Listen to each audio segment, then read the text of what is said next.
pull my hair up because I'm getting ready to cook again, and as you can see, it's gonna be something that I know everybody already knows how to make, but this is gonna be kind of a little tribute to my mom. We're all kind of staying inside these days because of Corona. So, actually look at this. Y'all see that? That's Corona hands. I used to get a manicure all the time and have these lovely long nails. Well, they've all gone away, but in the process, they remind me of my mom's hands. She had very, very busy hands. One of her sweetest little sayings was, busy hands are happy hands. And I have to tell you, her hands were always very, very busy. She had all 8 of us kids. She did not work outside the home, of course. She was from a generation where the daddies went away and did their thing and the mamas stayed in the home and did their thing. So today is my little tribute to Bonnie, her little busy working hands, and what an incredible little mama she was. Okay, so y'all, I soaked my beans. It makes them cook a little faster for one thing, and the other thing is, beans aren't washed before they're put in a bag. Sometimes you'll find like little shells and stuff. You just need to get rid of that. Any bean that comes to the top is not good. Just get rid of it. So I soaked mine for a couple of hours before I cook them. And look, this is why. Look at this water. This is dirty bean water. You don't want to eat that. Sometimes you'll even find some little sediment in it. So you just toss that and start with fresh water. So I just use enough water to cover my beans completely, and you start with cold water. And then the only other thing I'm gonna do, I'm gonna add salt and pepper and a ham hock. Okay, so my beans have been going for a little bit, but I wanted to show you what I do. You have to start with quite a bit of salt for beans, and good ground black pepper as well. And you have to have some kind of pork, any kind of pig. You can have some old ham from a ham bone. You can do salt pork, which is also called fat back, and it's actually fat from the back of a pig. It's mostly all fat. Sometimes you'll get a little bit of lean in it, but it's mostly fat. Or you can use pork belly, which is, guess where that comes from? The belly. That's actually got a little bit more meat in it, and it's sometimes called streaky bacon. They call it streaky bacon in England, and in the country, in the United States, they call it streakoline, and that sounds like streakoline. So just remember, if you are using salt pork, it's called that for a reason. So you'll just need to go sparingly with your salt at the beginning, and then after everything cooks down, you can adjust as you go. Anyway, I use a ham hock because that's what my mom did. And so this is all about our little family history. But a ham hock is just from the lower part of the leg of the pig. It's still got a little bit of rind on it, and it's smoked. It's mostly bone and a little bit of fat and a little bit of the rind, the skin. That gives you incredible flavor. The smoking was a way of preserving a long time ago, but it actually imparts so much to a pot of beans or a pot of greens or whatever. So you kind of have to have that. We're kind of trying to eat more plant-based a couple of nights a week. I don't know if this really counts.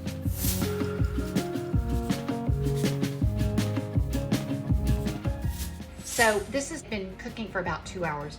You need to adjust your seasoning, probably add a little bit more water. I'm gonna add a little bit more water because they are kind of thick. I don't know if you can see. And you want them to be real soupy. So you're just gonna add some more water, stir some more, keep them on a pretty good little simmer where they're bubbly, and cook them down. Y'all, you should smell this kitchen. Look at that.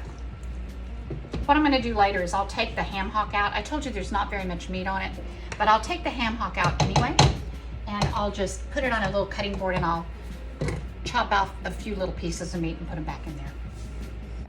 Okay guys, while everything's cooking, I'm gonna tell you a little bit about my mom, Bonnie. She was raised on a farm in Oklahoma in a small area called Moscow Flats. And she moved, as soon as she got out of high school, she moved to Woodward, which was not far away, but it was the closest next big city. She got a job in a pharmacy on the town square, and there was a soda fountain, and she worked behind the soda fountain. And it didn't take long. She was extremely smart. And there was a doctor next door who used to come in and get all of his supplies and so on. And he didn't take him long to realize how sharp my mom was and how kind. And he recruited her to come and be his secretary. So she turned in her apron and she became a secretary. And on the weekends, what they did for fun back then was go to dances. And so, as I told you, my dad was a great musician.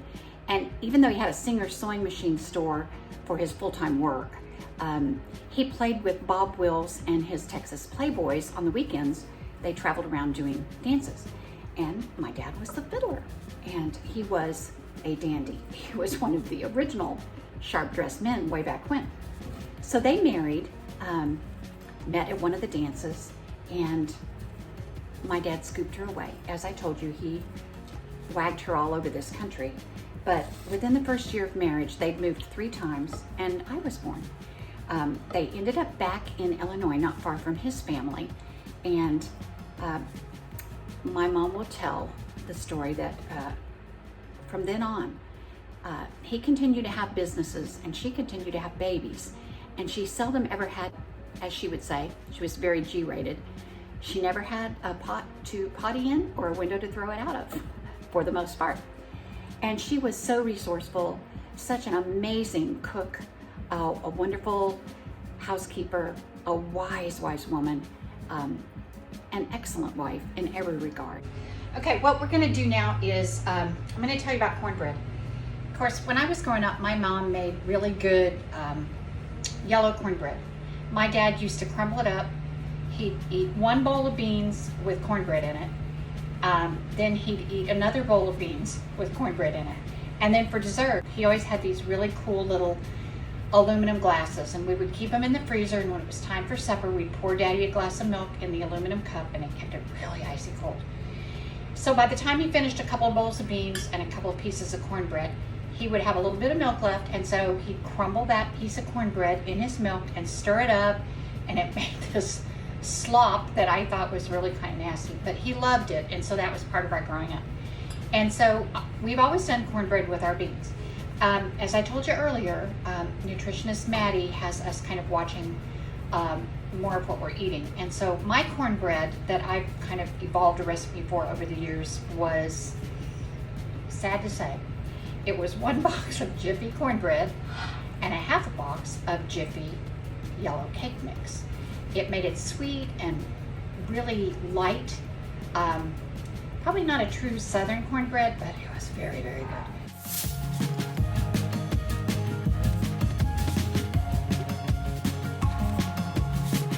So, what we're going to do tonight is a true Southern hot water cornbread, because it really doesn't have anything in it except self-rising cornmeal, white self-rising cornmeal. So I'm going to start with about probably 1.5 cups of that in a bowl. And then we're just going to go over to the kitchen sink, and I'll bring this over and you can see what I'm doing. But we want to get our water really, really hot so that we can just, hello, went for a little ride, huh? Okay, so here we go. We're gonna get our water really, really hot. And my water, I keep my water heater really high because we have a lot of people who need to take baths and we have a small water heater. So if you keep the temperature extra high, you need less hot water and more cold water. Okay, so we're just going to start making this into a little kind of a slop. You just kind of want to turn your water down a little bit lower. Just start mixing it. You're going to kind of have a little paste at first. You just keep adding. Woo, slopped it a little bit there. Keep adding. Keep adding. Keep adding. Ooh, pretty. Gets really light and fluffy. And you want it to kind of slide off your spoon. Maybe a little bit thinner. Kind of want it to be maybe like a little thicker than a pancake batter. I think this looks good. Okay. If you get it real thin, you can do what's called lacy cornbread. And if you do it real thick, you can make hoe cake. Hoe cake, like on the blade of a hoe a long time ago. Also, I've heard also that it's not just the blade of a hoe, that it was some kind of a pan, probably cast iron a long time ago, that was called a hoe pan. But it's more fun to tell the story that they used to make it out around the campfire, and they would make their little cornmeal and make it into little patties and cook it over the campfire on the blade of a hoe. Anyway, that's part of Joel's family heritage. His dad and mom used to make hoe cake. My mom and dad used to make cornbread. So, cast iron is great to cook in. It's a great transmitter of heat. It keeps everything kind of evenly hot. Your pan won't get hot spots. Sometimes on a burner, it'll be real hot right in the middle and the sides will be less hot. This distributes heat really, really well. And a well-seasoned cast iron skillet lasts 100 years. And so what I'm doing is plain old shortening. My mom used to swear by shortening. I know a lot of cooks today want to use like a lighter canola oil, but my mom swore that like when she fried chicken or whatever she fried, really hot Crisco, for some reason she felt like the food didn't absorb as much of it. I don't know why she thought that. Maybe there's some science to it, but because she did it, that's what I'm gonna do. Once we get our shortening melted in here, we want it to get almost smoking hot. All right, so we're gonna just drop like a nice little rounded spoonful in. You don't want to do too many at a time. You'll cool your oil off too much. Y'all, this is really pretty. Let me show you what it's looking like. What do y'all think? Pretty, huh? Okay, it's sizzling. It's making little holes. This is gonna be like lacy cornbread. It looks kind of like a little doily. Get all my proper tools. I like utensils. I have something for everything. Oh, y'all. Hold on to my skillet here. Oh. I'm gonna just move them around a little bit in the oil. We're gonna want them to be very brown. Okay, I'm not leaving you. I'm just going over here to get a plate and a paper towel, because since we are watching fat, we'll want to drain these little guys. Wow. See, if you have your oil hot enough, the food doesn't absorb it. If your oil isn't hot enough, it's just going to the food is going to just sit in it and soak up the oil. If you have it hot enough, it's going to fry it real fast. It's going to be really crisp, and most of it will drain off. Pretty, y'all. Look at these pretty little brown beauties. They're going to be so good. Look at this.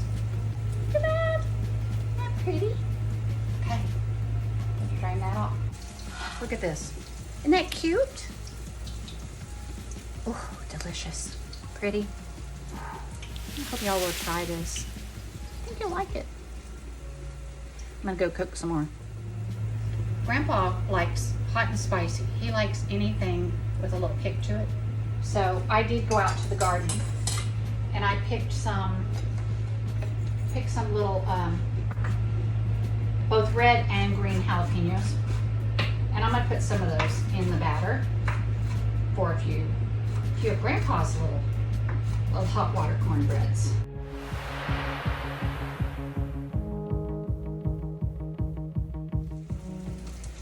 I decided maybe I better eat one for you.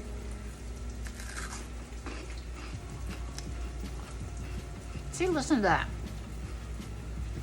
And the flavor, since it's just self-rising cornmeal, it almost tastes a little bit like a corn chip. Delicious. It's a little bit softer in the middle, really crunchy around the edges. Wonderful. Okay, so I'm going to tell you, the first time I ever had red beans and rice was when I was dating Dad. I was invited to his house for dinner, and they're from New Orleans, and so they were having red beans and rice, and they didn't have cornbread with that. They had a baguette, French bread. So I didn't say anything because I knew it would be rude, but I thought it was the strangest thing that they would put beans on top of rice. To me, coming from a home where you just had a bowl of beans and cornbread, that seemed like putting a starch on a starch. And I remember calling my mom and telling her how strange that was after my date. It was like putting, beans on top of a bowl of mashed potatoes or something like that. And of course my mom laughed with me and told me, no, that was quite the Southern tradition.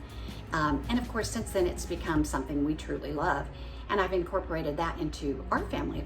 So now we do have beans and rice, but I've kept my Titus traditions of having cornbread with it. And I have to say, Joel does not mind one little bit. So here it is when it's done, you guys. We like to put a little bit of chopped white or green onion on the top of ours, maybe a little bit of hot sauce. Look, there's those little wonderful chunks of ham hock, and they're just soupy and delicious and wonderful. I hope you guys will try this. Oh, I know everybody has their own recipe, but this is the Titus one. It's our wonderful heritage. I'm gonna taste it now. Okay, here we go. Ooh, a little bit hot. Oh, so good, guys. A bean is such a simple thing and so cheap. I have to say, no matter where we lived, whether we lived in a little wooden frame house or a metal trailer, whether it was spring, summer, winter, fall, my mom always made beans for us. She could feed a family of 10, 8 kids, and my mom and dad for, a couple of bucks. It's pretty frugal cooking, and it was fabulous food. We are so fortunate to have had the kind of childhood that we did. Okay, guys, the leftover beans are in the fridge for tomorrow, and as you know, beans are just going to get better every day. And I just wanted to close today by telling you guys that my sweet little dad, he was quite the musician, but I don't think I shared with you that he was also a quite serious lover of fine poetry. And this is the recitation he would share with us on nights that we did have cornbread and beans. And here you go. Beans, beans, the musical fruit. The more you eat, the more you toot. The more you toot, the better you feel. So eat some beans with every meal. There you go, from my serious daddy, K.R. Titus, to you. I hope you guys have a wonderful week. Thank you so much for listening to my long-winded stories. I hope you have a wonderful time this week with the people that you love. God bless you so much, and I'll see you soon. Y'all, here's those worn-out hands of mine. And I'll tell you, when I look down at them, they just remind me so much of my sweet little mom's. But at the end of her sleeves were the very hands of Jesus. They looked like this by the end of her life. They were kind of gnarled up with arthritis like mine are, but they had loved and served, and they were beautiful to me. Okay, guys, as you go into this next week, just remember, everything's going to be okay. God is not finished. So don't wring your hands. Just get busy and use them to serve other people. It's a good thing. It'll make you feel great and someone else feel great too. And never forget what Bonnie said, busy hands are happy hands.